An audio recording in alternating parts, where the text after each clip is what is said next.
यह प्रश्न BEd first year paper second का प्रश्न है। स्किनर के सक्रिय अनुबंधन सिद्धांत की विवेचना कीजिए। यह प्रश्न आपके एग्ज़ाम में 15 अंकों का पूछा जाता है, जो कि एक बहुत ही महत्वपूर्ण प्रश्न है जो हर बार आपके एग्ज़ाम में आता है। और स्किनर के सिद्धांत को अन्य कई नामों से भी जाना जाता है। सक्रिय अनुबंधन सिद्धांत, क्रिया प्रसूत सिद्धांत, ऑपरेंट सिद्धांत, नैमित्तिक अनुबंध का सिद्धांत, कार्यात्मक अनुबंध का सिद्धांत और इसे आर-एस थ्योरी के नाम से भी जाना जाता है।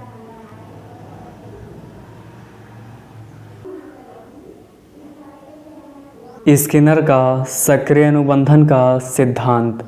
अमेरिकी मनोवैज्ञानिक स्किनर ने सीखने की प्रक्रिया के स्वरूप को समझने के लिए सर्वप्रथम अन्य मनोवैज्ञानिकों थॉर्नडाइक, पावलोव द्वारा किए गए प्रयोगों के निष्कर्ष और सिद्धांत का अध्ययन किया। स्किनर ने प्रत्यावर्तन और पुनर्बलन संप्रत्ययों को समझा। इसके बाद उन्होंने स्वतंत्र रूप से प्रयोग किया। स्किनर द्वारा चूहे और कबूतर पर किए गए प्रयोगों का बड़ा महत्व है। इन्हीं प्रयोगों के आधार पर स्किनर ने सक्रिय अनुबंधन सिद्धांत का प्रतिपादन किया।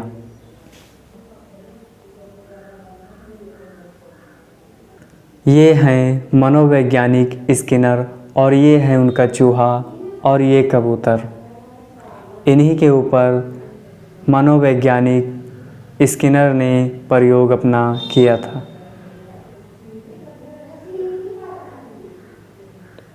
स्किनर ने अपने प्रयोग में चूहे को बंद करने के लिए एक बॉक्स बनवाया, जिसे हम स्किनर बॉक्स के नाम से जानते हैं, जिसमें उसके सामने स्पीकर लगा था और जिसमें 2 सिग्नल लाइटें थी और एक लीवर यानी स्विच था। भोजन वितरण करता और भोजन निकलने वाली नली थी। भोजन की थाली, विद्युत जाल, जनरेटर वायर आदि इसमें कनेक्ट थे। अब हम समझेंगे स्किनर का प्रयोग। स्किनर ने चूहा बंद करने के लिए एक पिंजड़ा बनवाया। इस पिंजड़े में चूहे को अंदर करने के लिए एक दरवाज़ा था। इसके अंदर एक स्थान पर एक लीवर फिट था।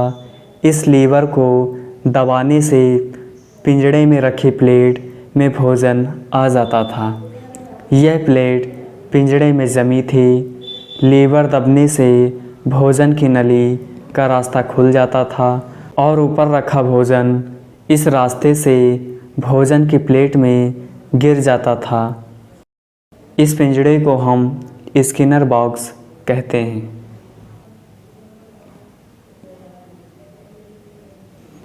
स्किनर ने बॉक्स में एक भूखे चूहे को अंदर कर दिया। उसने देखा कि चूहे ने अंदर जाते ही उछल कूद करना शुरू कर दिया। इस उछल कूद में एक बार उसका पंजा अचानक उस लीवर पर पड़ गया और भोजन उसकी प्लेट में आ गया। उसने भोजन प्राप्त किया और अपनी भूख मिटाई। इससे उसे बड़ा संतोष मिला। अब उसे जब फिर कुछ भी खाने की इच्छा हुई तो उसने पुनः उछल कूद करना शुरू किया। इस उछल कूद में वह लीवर पुनः दब गया और उसने भोजन प्राप्त किया। स्किनर ने देखा कि भोजन मिलने से चूहे की प्रक्रिया को पुनर्बलन मिला और एक स्थिति ऐसी आई कि चूहा उसी लीवर के आसपास रहने लगा और जब भी उसे भूख लगती वह उस लीवर को दबाकर भोजन प्राप्त कर लेता था। दूसरे शब्दों में चूहे ने लीवर दबाकर भोजन प्राप्त करना सीख लिया था। दूसरा प्रयोग स्किनर ने कबूतर के ऊपर किया था। इस बॉक्स में एक रोशनदान लगा था जिसमें प्रकाश की व्यवस्था की गई थी और कुंजी यानी बटन कबूतर के चोंच के ऊपर लगाया गया था और जिसमें भोजन की खिड़की थी जो कुंजी दबने से भोजन उस प्लेट में आ जाता था और पीछे उसके जल की व्यवस्था की गई थी। चलिए हम स्किनर का प्रयोग देखते हैं। स्किनर ने यही प्रयोग एक कबूतर के ऊपर दोहराया। उन्होंने इस प्रयोग के लिए एक विशेष प्रकार का बॉक्स बनवाया। इस बॉक्स में एक ऐसी ऊंचाई पर जहां कबूतर की चोंच जा सकती थी एक प्रकाशपूर्ण चाबी लगाई गई। इस चाबी को दबाने से कबूतर को खाने के लिए दाने मिल सकते थे। साथ ही इसमें 6 प्रकार के प्रकाश की ऐसी व्यवस्था की गई थी कि भिन्न भिन्न बटन दबने से भिन्न भिन्न प्रकाश होता था। इस बॉक्स को कबूतर बॉक्स कहते हैं। स्किनर ने इस बॉक्स में एक भूखे कबूतर को बंद कर दिया। इसके बाद चाबी पर सबसे हल्के कलर का प्रकाश पहुंचाया गया। उसकी चमक से कबूतर उसकी ओर खींचा और उसने उसके ऊपर चोंच मारी। एक बार उसकी चोंच प्रकाशित चाबी के ऊपर लग गई। उसके दबते ही उसे खाने के लिए दाने मिल गए। उस कबूतर पर यह प्रयोग 6 प्रकार की प्रकाश व्यवस्था पर किया गया।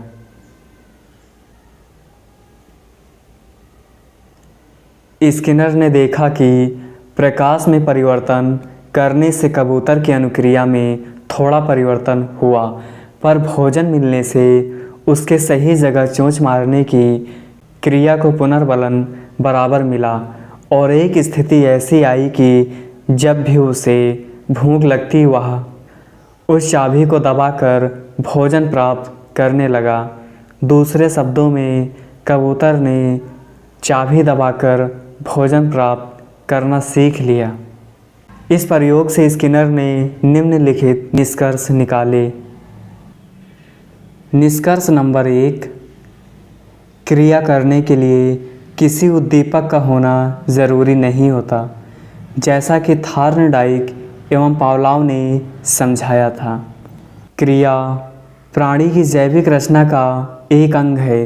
जब उसे कोई जैविक अथवा पर्यावरणीय आवश्यकता होती है जिसे मनोवैज्ञानिक भाषा में प्रेरक एवं अभिप्रेरक कहते हैं, वह स्वतः ही क्रियाशील हो जाता है। जैसा कि चूहे ने पिंजड़े के अंदर प्रवेश करते ही भूख के कारण क्रिया करनी शुरू कर दी।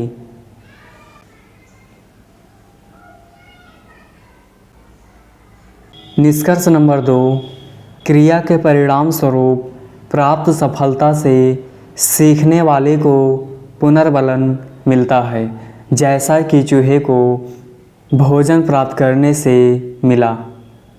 स्किनर के अनुसार यह महत्वपूर्ण नहीं है कि लीवर किस प्रकार दबा, महत्वपूर्ण यह है कि लीवर दबने से चूहे को भोजन मिला और उसकी भूख शांत हुई।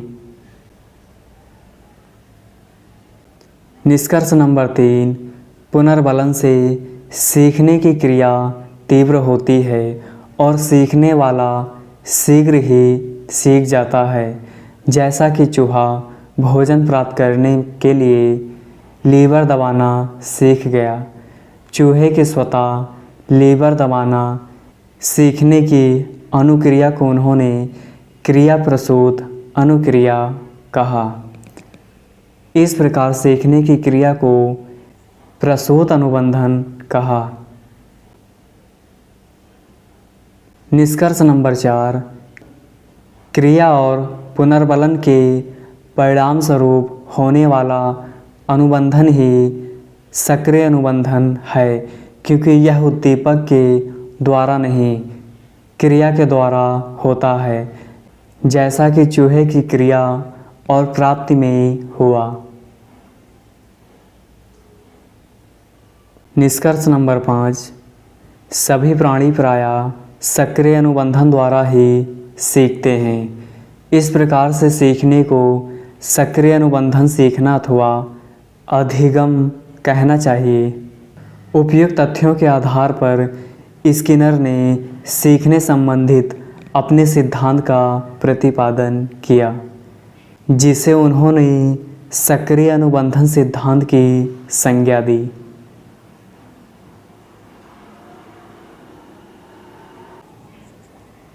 स्किनर ने अपने प्रयोग द्वारा यह पाया कि सर्वप्रथम प्राणी अनुक्रिया करता है, उस अनुक्रिया में उसे सफलता मिलती है, सफलता से पुनर्बलन मिलता है। इससे उसकी अनुक्रिया और सफलता में संबंध हो जाता है। इसे उन्होंने अनुक्रिया उद्दीपक SR बंधन कहा। यह सिद्धांत पुनर्बलन पर विशेष बल देता है, इसलिए यहाँ पुनर्बलन को भी थोड़े स्पष्ट रूप से समझना आवश्यक है। जब किसी प्राणी को किसी अनुक्रिया से सुखद परिणाम प्राप्त होता है तो वह उस अनुक्रिया को बार बार दोहराता है। इस बार बार दोहराने की इच्छा उत्पन्न होने को ही पुनर्बलन कहते हैं। जैसा कि चूहे को लीवर दबाने से भोजन प्राप्त होने पर हुआ। यह स्पष्ट है कि पुनर्बलन अनुक्रिया का परिणाम है। इससे भविष्य में अनुक्रिया होने की संभावना बढ़ती है। इस सिद्धांत में पुनर्बलन का बड़ा महत्व है, इसलिए इसे पुनर्बलन का सिद्धांत भी कहते हैं।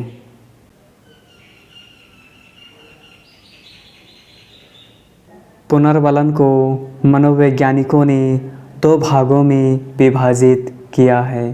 पहला, धनात्मक पुनर्बलन एवं ऋणात्मक पुनर्बलन।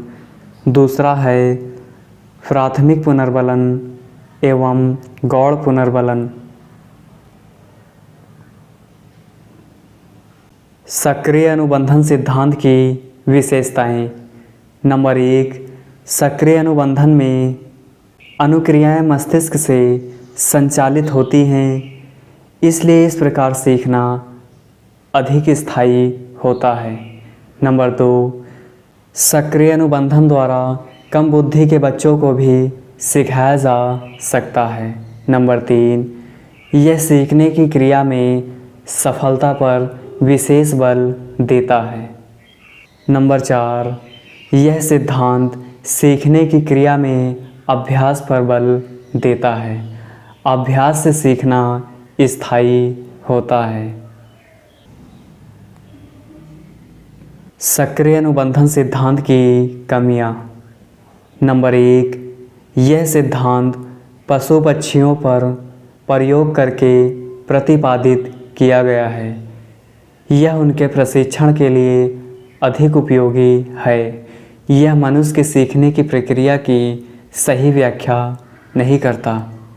नंबर 2, यह सिद्धांत बुद्धिहीन अथवा कम बुद्धि वाले प्राणियों पर लागू होता है। बुद्धिमान, चिंतनशील एवं विवेकपूर्ण प्राणी पर लागू नहीं होता।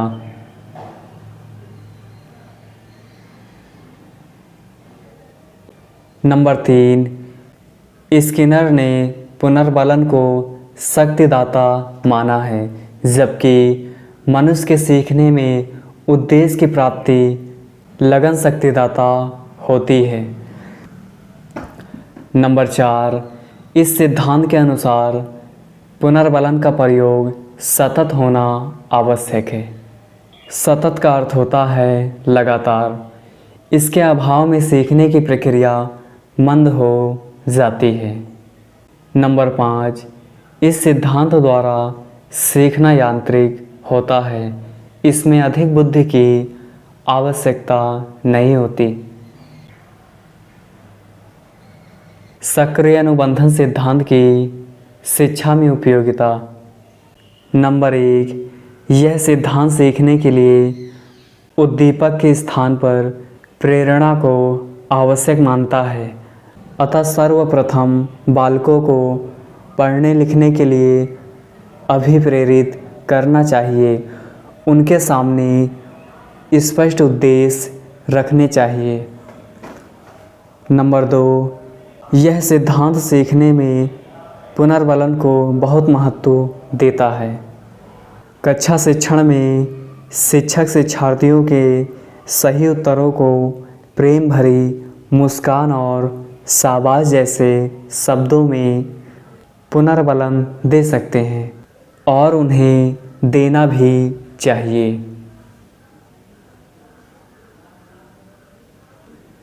नंबर 3, यह सिद्धांत शिक्षार्थियों की सफलता के लिए उन्हें क्रियाशील रखने पर विशेष महत्व देता है। शिक्षक को शिक्षार्थियों को स्वक्रिया द्वारा स्वयं सीखने देना चाहिए।